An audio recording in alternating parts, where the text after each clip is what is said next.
Bonjour à tous, c'est Guillaume, bienvenue sur Astronaute. Ça me fait plaisir de vous retrouver pour cette nouvelle vidéo. Ça faisait longtemps que je n'en avais pas faite. Enfin, de toute façon, maintenant, je crois que vous êtes un petit peu habitués. Mais ceci dit, voilà, aujourd'hui, on va parler en fait de choses et d'autres. Voilà, alors j'appelle cette vidéo les statistiques sur nos images.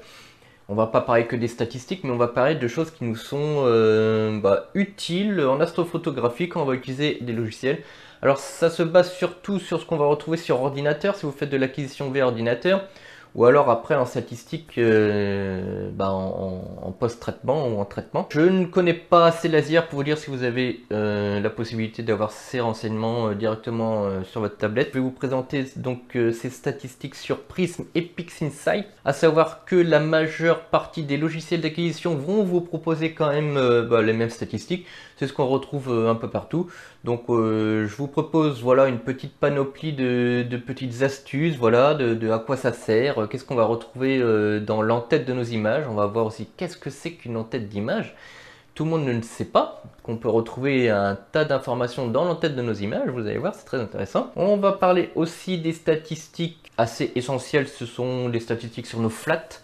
Voilà, il y a des petites choses intéressantes, voilà. Et puis, tout simplement aussi de comment savoir aussi la FWHM de nos images. On va en reparler, hein. La FWHM, je vous dirai un petit peu qu'est-ce que c'est sans rentrer à fond dans les détails, mais on va voir quand même des choses intéressantes. Et puis voilà, plein de petites astuces en vrac. Allez, c'est parti.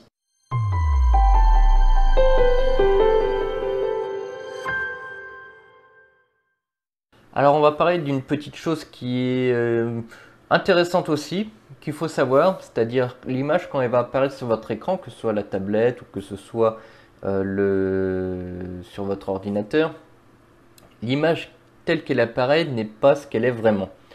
Alors ça peut paraître bizarre, mais en fait le logiciel qui va ouvrir l'image, lui, il va adapter la visualisation de l'image, parce que en général vous avez une image comme ceci, tout simplement, toute noire. Ça c'est la vraie image comme elle est réellement. Sauf que si on la laisse comme ça, on ne peut pas voir ce qu'il y a dans notre image. On ne sait pas, voilà, on voit des petits points, c'est des étoiles.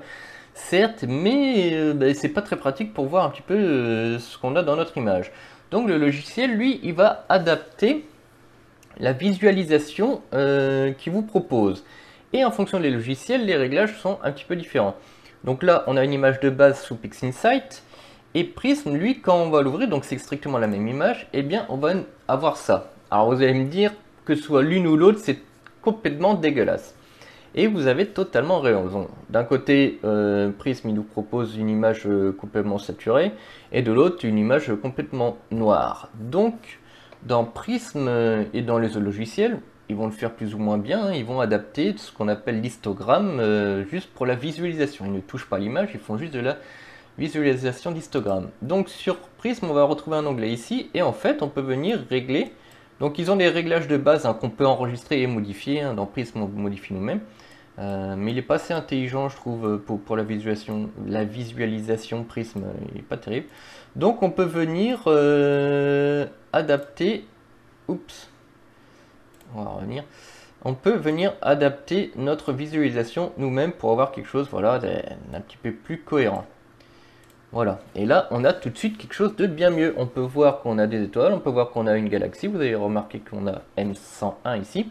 Et on peut voir ici du coup une grosse tache noire, et ça c'est quelque chose qui est courant, faut pas en avoir peur, c'est tout simplement une poussière qu'on aura sur notre capteur. Et cette poussière, vous allez voir, je vais vous montrer après sur un flat, cette poussière on va pouvoir la supprimer avec les flats. Donc voilà, la première donnée, c'est bien tout simplement ça s'appelle l'histogramme, ici, l'histogramme de visualisation. Et sous PixInsight, on va avoir ce qu'on appelle le processus STF, qui va nous faire ça très bien. Donc lui, il va nous le faire un resserrement des niveaux automatique, comme ceci. Donc voici la visualisation que nous propose PixInsight. Moi, je la trouve plutôt bonne, en automatique. Et ici, voici ce qu'on a voilà, avec Prism. Alors moi, j'aime pas du tout. Là-dessus, Prism n'est pas bon du tout. Alors, souvent, moi, quand je veux voir mieux, je vais prendre la photo qui a été prise, je vais la mettre dans PixInsight et je vais pouvoir voir ce que j'ai envie de voir directement dans Pix. Alors maintenant, deuxième chose intéressante, c'est ce qu'on a s'appelle l'entête de l'image. Il faut savoir que chaque logiciel qui va prendre une photo va enregistrer dans l'image les données de la photo qu'il a prise avec pas mal de paramètres en fonction des logiciels. Donc on peut le trouver sous PixInsight ici, donc dans Process, All Process, et on va avoir Fit Header, il me semble. Fit Header, voilà. Ici on vient sélectionner l'image en question. Et ici, ben, vous avez toutes les données qui ont été enregistrées dans l'entête de l'image, donc par le logiciel d'acquisition. Hein, généralement, c'est le logiciel d'acquisition qui enregistre ces paramètres-là. Donc, eh bien, qu'est-ce qu'on va retrouver? On va retrouver ici en combien de bits a été enregistrée l'image. Donc ici, on est sur du 16 bits. Ici, on va avoir donc les données de largeur et de hauteur. Donc ça, c'est pareil, ce sont des choses qui peuvent nous servir pour X raisons, de connaître la largeur et la hauteur. On va avoir ici la position de l'observatoire ou de la zone d'observation si vous avez rentré les coordonnées GPS dans le logiciel d'acquisition, ce qui est généralement fait. Ici le nom de celui qui a fait l'observation, la ville d'observation, etc., etc. Des choses qui sont très importantes, donc c'est pour ça que je considère ça aussi, si vous faites des séances avec des prises de vue de temps de pause différents, vous allez forcément devoir utiliser des darks avec ces temps de pause. Et des fois, eh bien, si on a oublié de marquer dans le nom de l'image le temps de pause qui correspond, eh bien, il faut qu'on puisse retrouver notre temps de pause. Eh bien, on va l'avoir ici en exposure. Donc, vous pouvez voir que vous avez ici 180 secondes d'exposition.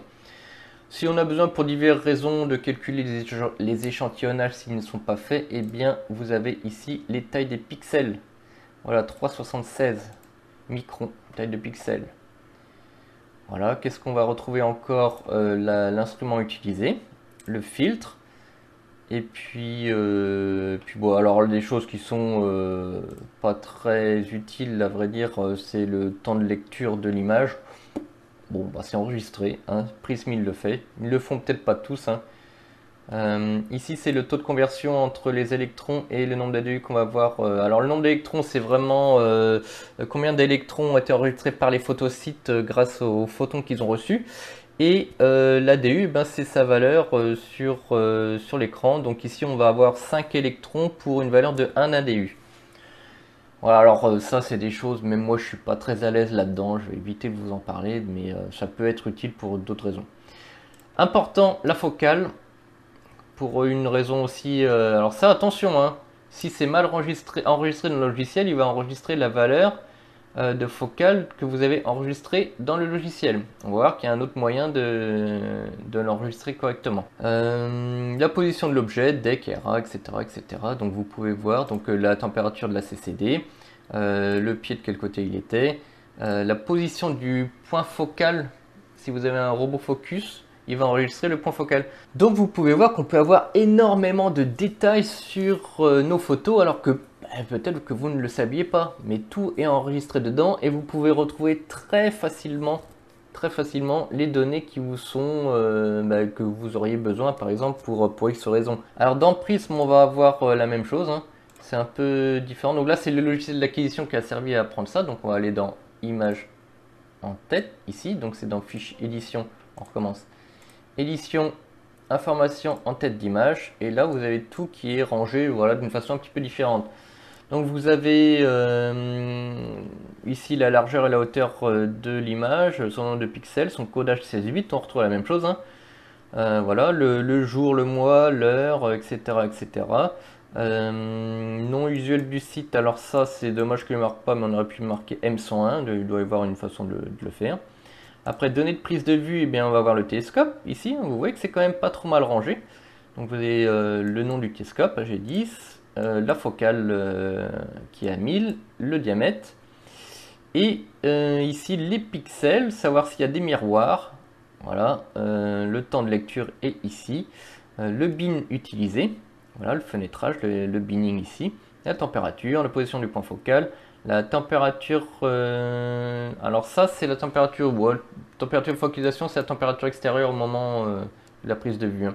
Et la dynamique, on a toujours en 16 bits. Position du lieu, donc ici on a la position, historique, et ça on a des données d'astrométrie. Ça c'est très pratique si vous avez besoin de, par exemple, retrouver l'angle de la caméra pour que le lendemain vous repuissiez le même angle de caméra par rapport à l'objet pour reprendre vos poses pour éviter de devoir cropper. Ça, j'en ai parlé dans une autre vidéo, mais on va voir, vu que je voulais vous montrer quelque chose, comment on peut avoir ces paramètres-là. Parce que ceux-là, ils sont pas tout à fait exacts. On n'a pas l'orientation ici. Donc, je vais vous montrer comment l'avoir. Commentaires et météo, ça c'est si vous avez des données météorologiques connectées à Prism, il va les enregistrer. Et la spectro, ça j'utilise pas. Donc maintenant, première chose intéressante, si vous n'avez pas fait d'astrométrie, comme on appelle ça, et que vous avez besoin de savoir où est placée votre image dans l'espace, eh bien Prism, vous allez faire une astrométrie.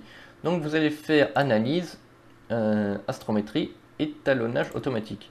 Alors il faut savoir que maintenant même Nina le fait, hein, c'est même pas même Nina, tous ils le font, donc dans la tête généralement vous aurez ou les données astrométriques parce que vous aurez fait une astrométrie pour savoir où c'est, ou de toute façon vous aurez la position de l'objet parce que quand vous allez faire le go-to, vous allez envoyer donc votre monture vers M101. Et bien M101, il a des coordonnées, M101, cette galaxie a des coordonnées, donc vu que la monture sait où elle est, au moment de la prise de vue, eh bien, les données de la monture vont être enregistrées dans l'entête de l'image en tant que position voilà, de la monture, donc de l'objet. Mais si on veut quelque chose d'un petit peu plus précis, eh bien, on va faire de l'astrométrie. Et si on va voir aussi des données un peu plus voilà, conséquentes. Donc ici, on va faire une astrométrie. Voilà, je vous passe de comment on fait. En fonction du logiciel, ça change. Donc il va calculer la position des étoiles. Et par rapport à ça, il va nous déterminer où est l'image exactement. Voilà, donc on peut voir en vert les étoiles qu'il a pris en compte pour faire son astrométrie. Et quand on va retourner dans édition info de l'entête d'image, et bien quand on va aller dans astrométrie, on peut voir ici qu'il nous a rajouté l'angle de caméra, enfin oui, l'angle de l'image. Voilà, donc ça, c'est très pratique parce que si vous reprenez une soirée sur l'autre, et bien vous allez chercher à avoir le même angle. Donc vous refaites une astrométrie, vous bougez jusqu'à avoir à chaque fois la même position, à aller à 1 degré près de la session précédente. Alors maintenant sur notre image, donc quand on est en acquisition, on va avoir une image comme celle-ci, paf, qui arrive dans Prism par exemple.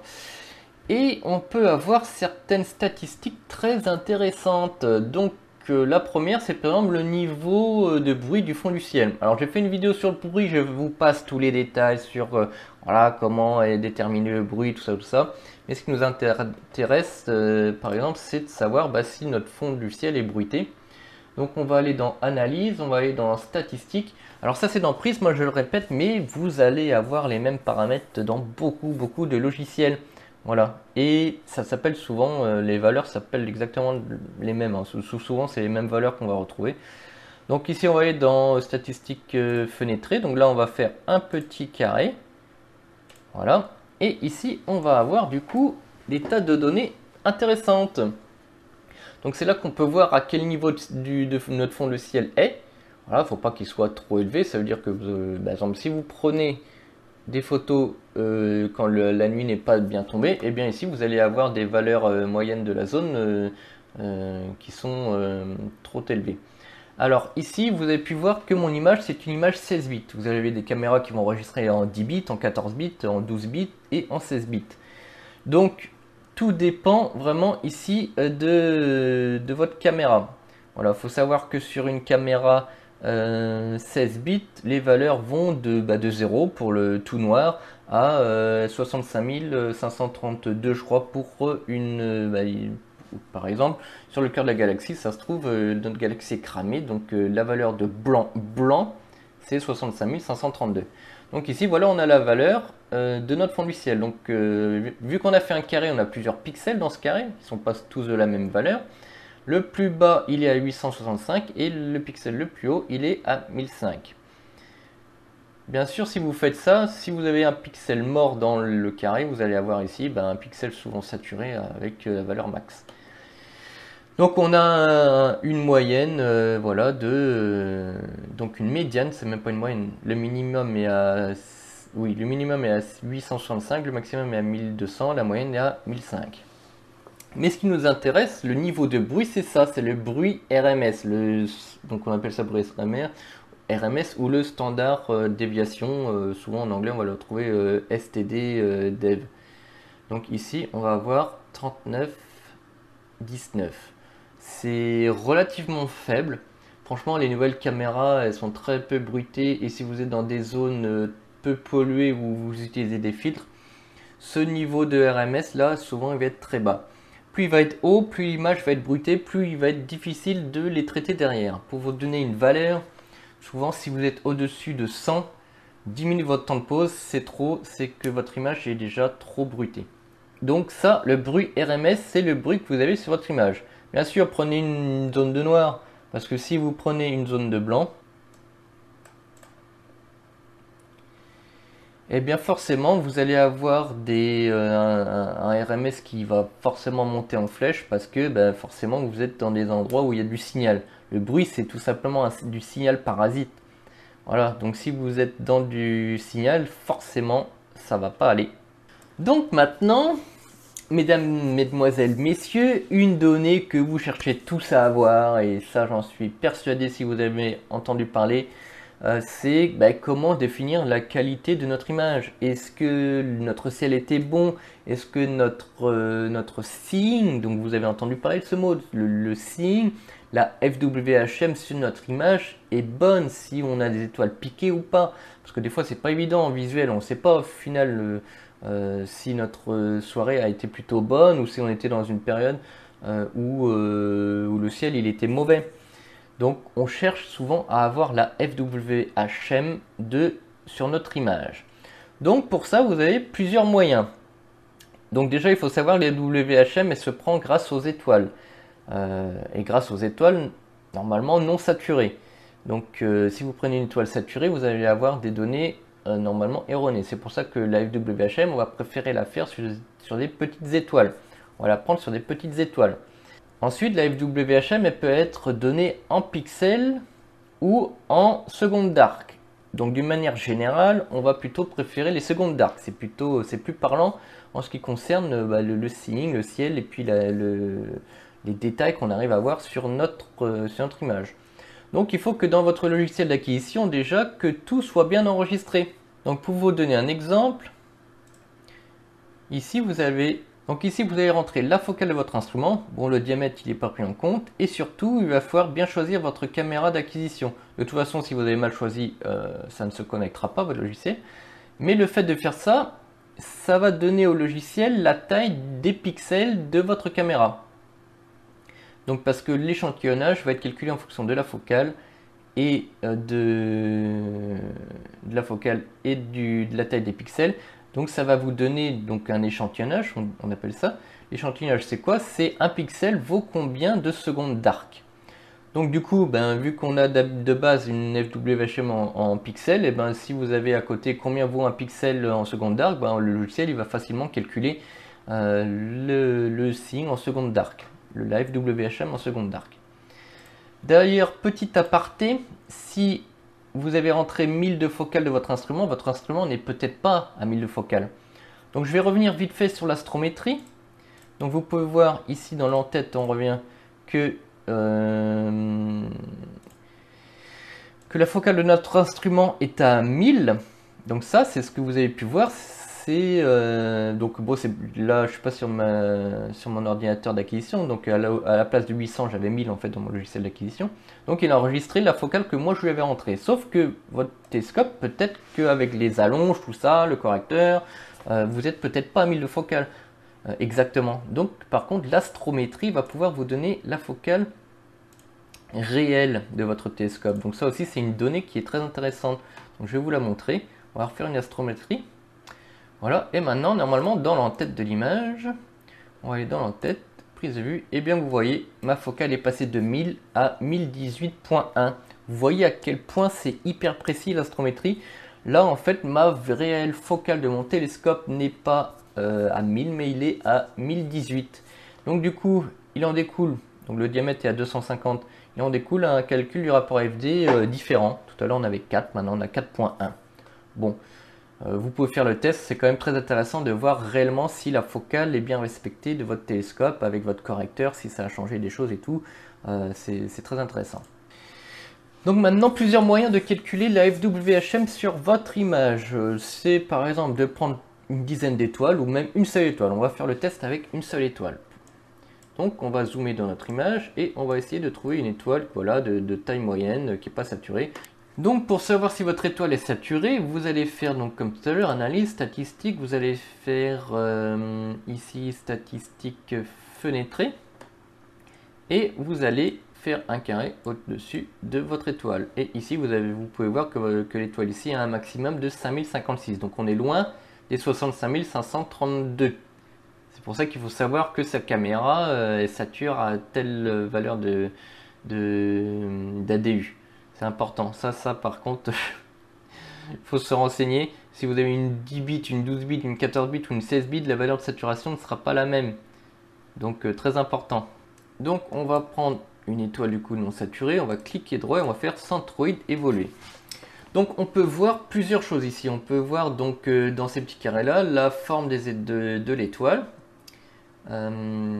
Avec des visualisations différentes. Donc on peut voir d'ailleurs que cette toile là est un petit peu allongée. Donc ici d'ailleurs on a la moyenne d'allongement. Donc cette étoile là il y a peut-être eu un problème de guidage ou voilà. Donc on est à 24% d'élongation. Donc ça c'est très intéressant. Ça va vous donner une image de l'état de vos étoiles. Dans Prism, ça c'est pratique. Donc vous avez une FWHM à 3,85 pixels, donc qui correspond à 3,02 secondes d'arc. Il faut savoir que le signe moyen en France, il va aller de, pour le mieux, en moyenne je parle, on va être souvent entre 2. Si vous avez en dessous de 2, c'est que vous avez une très bonne nuit, c'est excellent, en ciel profond. Et on va être à 4, 5, et après ça dépend du jet stream, mais vous pouvez être très très élevé parfois. Mais voilà, en moyenne, on compte entre 2 et 4, 4, 5. Donc là, on peut voir que cette image-là, donc elle est légèrement allongée.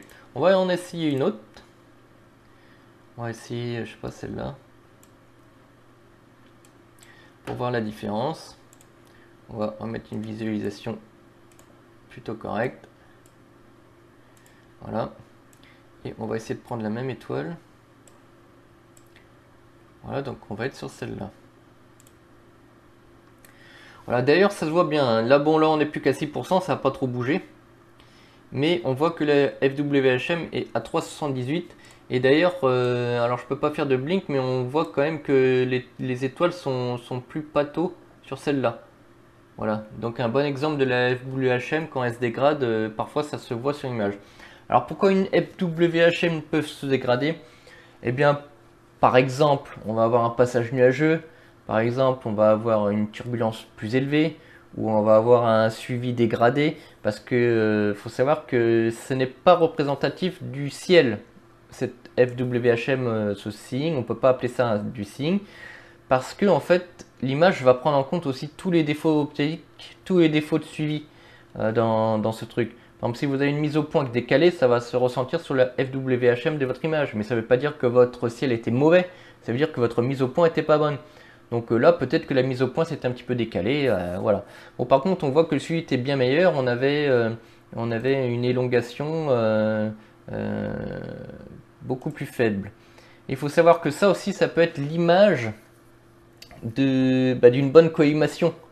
Ça peut être l'image aussi du tilt. C'est-à-dire si vous prenez cette statistique-là dans des coins où vous n'avez pas un back focus correct, eh bien vous allez avoir des élongations énormes.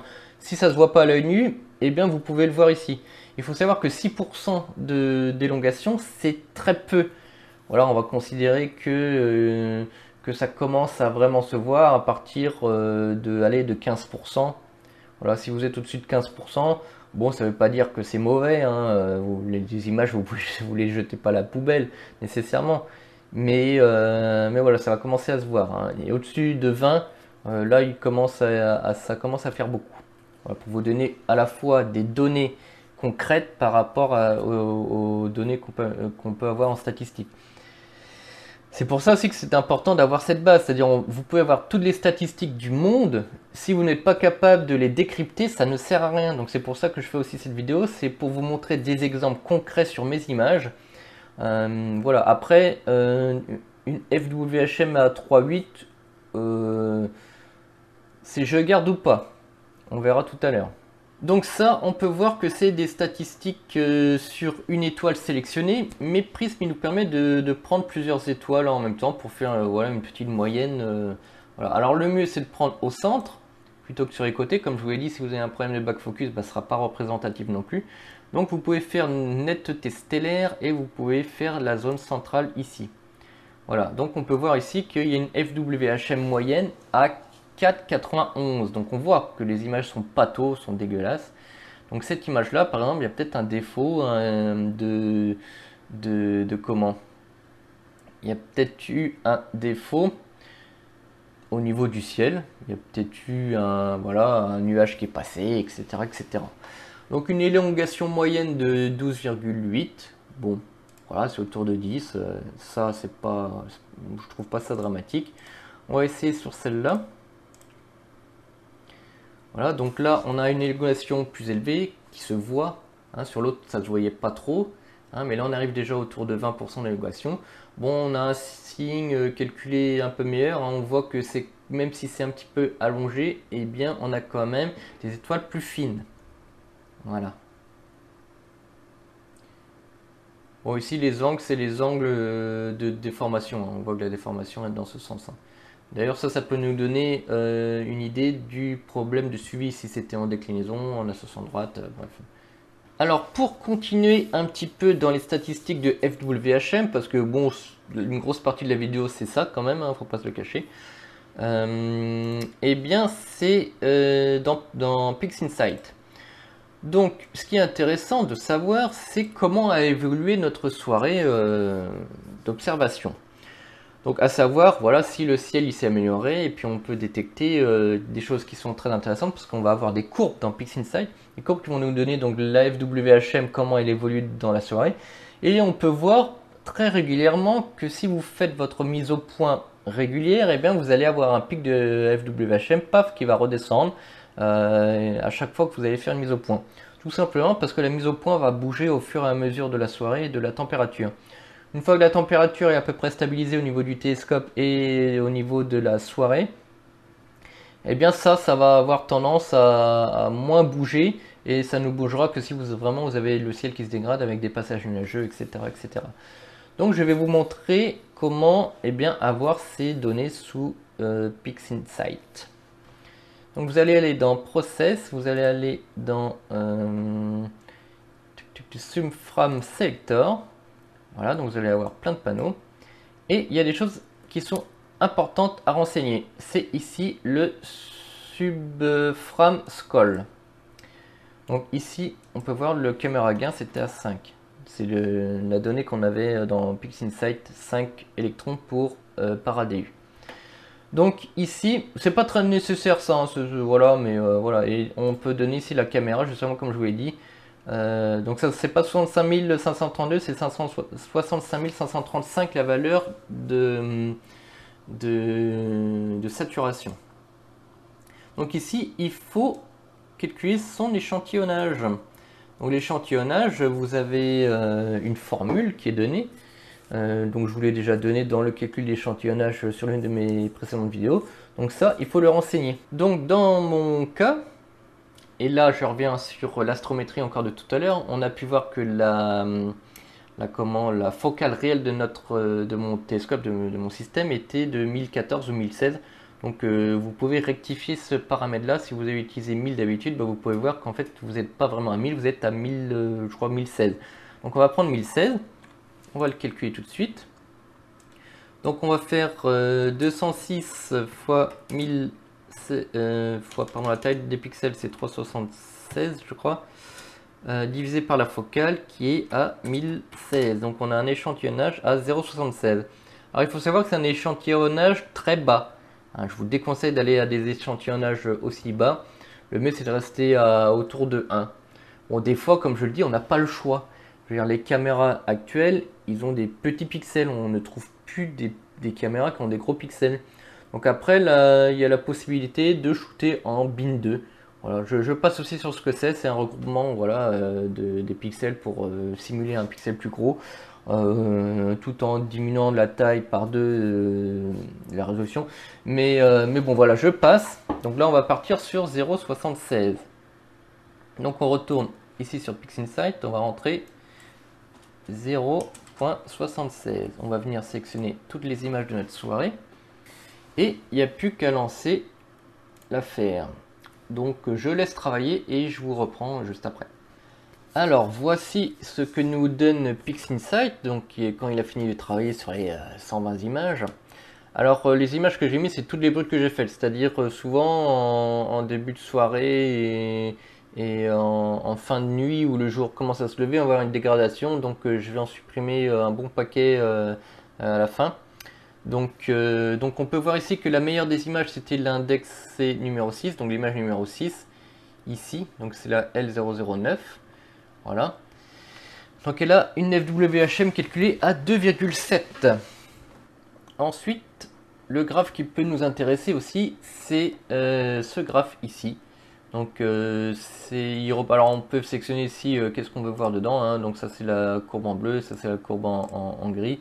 On peut comme ça comparer en fonction de la FWHM le bruit qui en résulte.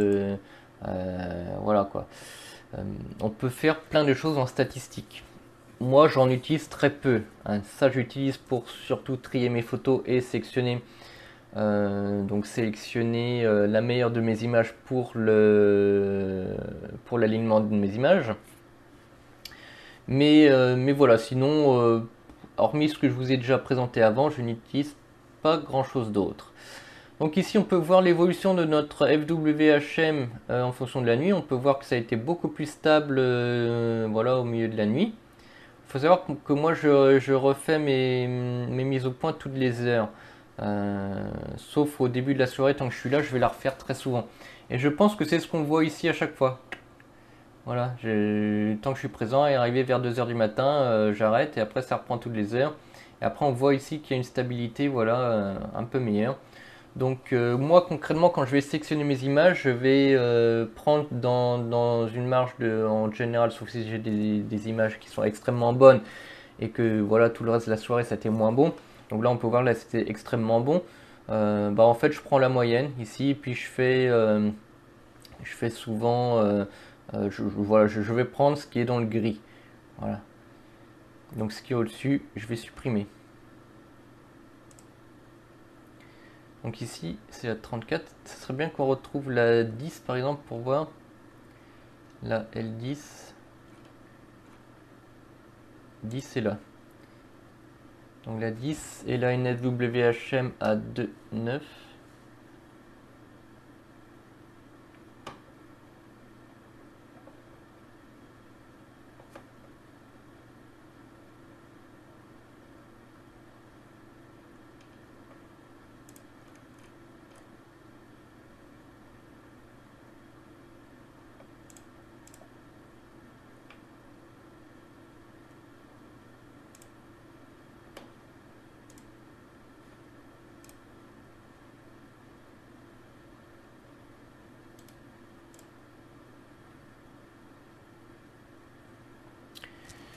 Donc oui, c'est ça que je voulais voir. Donc si on prend par exemple l'image numéro 10, donc on a une FWHM calculée aux alentours de 2,91. Donc c'est bien ce qu'on retrouve dans PixInsight ici, hein, on a 2,98. Donc et si on prend ici voilà plusieurs images, plusieurs de nos... Voilà, on retrouve toujours nos 2,90. Donc c'est bien à peu près ce qu'on a sous PixInsight aussi. Donc voilà, quoi ça va vous servir à supprimer les images qui sont trop hors des clous. Ça va, voilà, ça va diminuer la qualité de votre image finale si vous en utilisez de trop. Ensuite, ça permet de sélectionner la meilleure des images pour faire l'alignement de vos photos. Vous allez la faire toujours sur la meilleure des images. Donc là, ça vous permet de sélectionner la meilleure. Donc ici, la meilleure, c'est l'index 6. Donc l'index 6, c'est la 9. Elle me dit L09, donc on peut la regarder, hein. L09. Voilà, donc la meilleure des images, c'est celle-ci. Voilà, on peut voir c'est bien rond, c'est bien fin. Donc c'est très bien. Et on peut même la regarder dans Prism. Voilà, donc là c'est bien ça, on est à 2,7. On a un peu d'élongation, mais... Donc maintenant on va regarder quelque chose sur les flats, parce qu'il y a des statistiques qui sont intéressantes à avoir sur nos flats. Eh bien, c'est la saturation de notre flat. Vous savez qu'il ne faut pas saturer notre flat à 100%, sinon ça marche pas.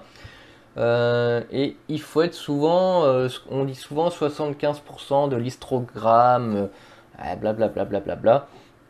Moi je dis ouais, il faut être entre 50 et 80, voilà, pour avoir un flat qui marchera. Donc la particularité que vous pouvez voir, parce que je voulais vous montrer quand même quelque chose. À votre avis, qu'est-ce que c'est ces traînées-là? Et comment je fais mes flats? Bon, je vais pas attendre la réponse parce que forcément j'en aurai pas. Je vais vous la donner. Donc ça, c'est tout simplement des étoiles. Parce que moi, je fais mes flats toujours sur le ciel à la fin de ma session. Donc bon, à la fin de ma session, il faut qu'il fasse jour. Hein. Donc c'est au lever du jour, mais on voit encore des étoiles sur la photo.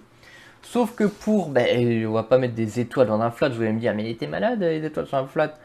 Ben non, en fait, le fait de couper la monture va faire que vous allez avoir ces traînées là. Donc je coupe les moteurs de la monture, c'est fait automatiquement.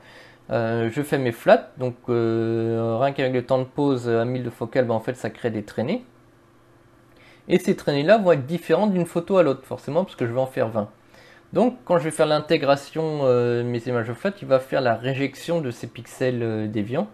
Et ces pixels déviants, bah, ces traînées-là, il va les supprimer automatiquement. Donc je vais retrouver avec un flat propre. Donc qu'est-ce qu'on va retrouver sur nos flats? Bon, bah ici vous voyez les donuts, ça c'est les donuts du fait de comment? Des poussières sur le capteur. Hein. C'était ce qu'on trouvait au final. On va regarder une image.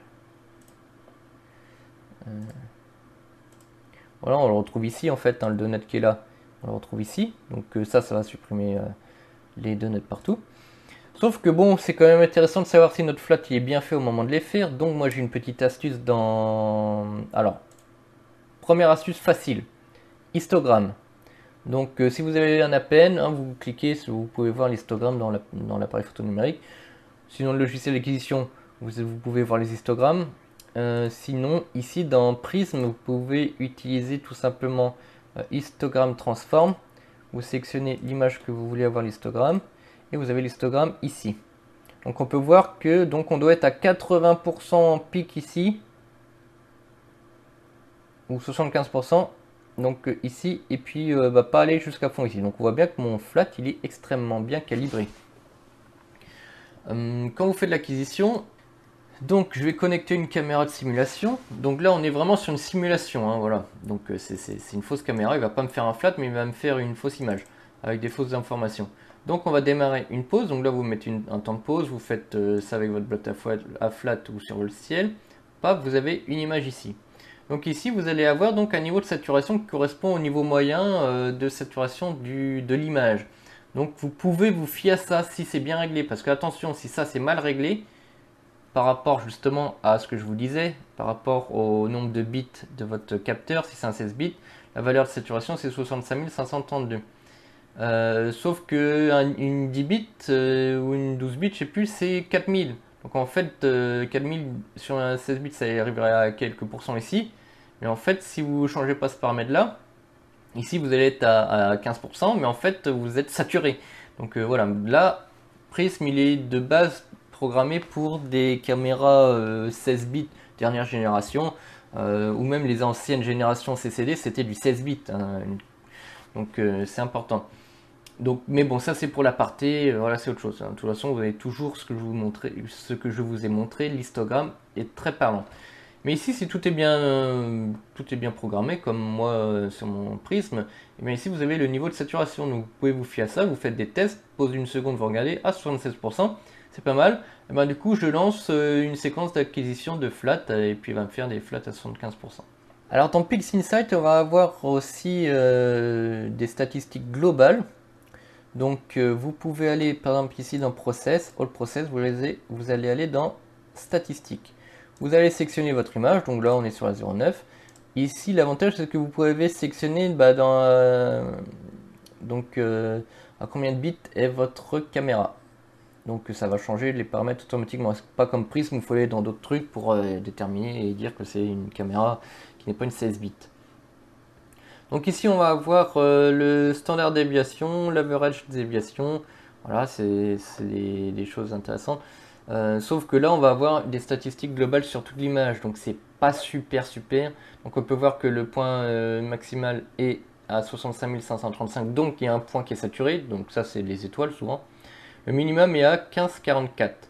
Donc si on veut quelque chose d'un petit peu plus précis dans le noir, eh bien il faut tout simplement faire une petite preview dans du noir. On retourne dans Process, All Process, Statistiques, et ici on vient sélectionner la preview seulement. Donc là on peut voir que le standard déviation, ce qui nous intéresse, le standard ou l'average, il est à 79. Donc ça c'est le niveau de bruit de notre image. Comme je vous l'ai dit, dès qu'on commence à arriver autour de 100, ça commence à sentir le sapin, un peu plus de 100. Voilà. Quand on est voilà, à 50, 60, 70, 80, 90, voilà, ça va. Si vous êtes au-dessus de 110, 120, 130, allez, on va dire 120, 130, là ça commence à être beaucoup. Donc je vous conseille de diminuer vos temps de pause. C'est comme ça qu'on détermine aussi les temps de pause qu'on va pouvoir faire à un lieu donné. C'est-à-dire les temps de pause qu'on peut faire quand il fait bien noir, va pouvoir faire 300 secondes, on va monter qu'à 60. Alors que si vous faites 300 secondes à 20 km de Paris, vous êtes je ne saurais même pas quoi dire. Voilà, donc ça permet vraiment de pouvoir déterminer nos temps de pause idéal en fonction de notre lieu d'observation. Voilà, si vous faites ça de chez vous, vous faites plein de tests, ça vous déterminera à peu près quel temps de pause vous pouvez faire. Moi je préconise de vérifier ça dans PixInsight, vous voyez c'est facile, une preview dans du noir, plutôt au centre, éviter les bords. Et puis du coup vous avez ces valeurs là. Alors je vais faire un petit aparté sur nos images, mais ce sont aussi des statistiques qui sont très intéressantes. Ce sont les statistiques de nos logiciels de guidage. Donc chaque logiciel d'acquisition en général va avoir son système de guidage. Donc on va voir un petit peu qu'est-ce qu'on va retrouver qui est intéressant pour nous. Donc ici vous pouvez voir dans Prism, j'ai lancé une simulation, je ne suis pas en train de photographier, donc les données c'est souvent des données qui sont pas très représentatives, mais ça c'est pas grave, c'est juste pour savoir où on trouve et qu'est-ce qui est intéressant. Donc sur ce graphe on va retrouver donc la position de départ souhaitée de l'étoile guide, en X et en Y, en RA ou en DEC. Et ici on va voir donc chaque carré jaune c'est un pixel je crois. Si je mets 1, ouais c'est un pixel. Voilà, donc un pixel au-dessus, un pixel en dessous. Donc le logiciel de guidage, lui, il a pour but d'envoyer l'étoile qu'on peut voir ici. Il va calculer la position de l'étoile, toujours sur cette ligne blanche. Voilà, donc si l'étoile est détectée en bas, il va envoyer une impulsion pour l'emmener en haut. Et pareil pour la déclinaison. Donc, une monture, quand elle fonctionne bien, si elle était parfaite, une mise en station parfaite, il n'y aurait pas besoin de guidage, l'étoile serait toujours sur, elle bougerait pas. Donc le guidage, il va compenser ces petites erreurs, et plus ou moins bien en fonction de la capacité de la monture.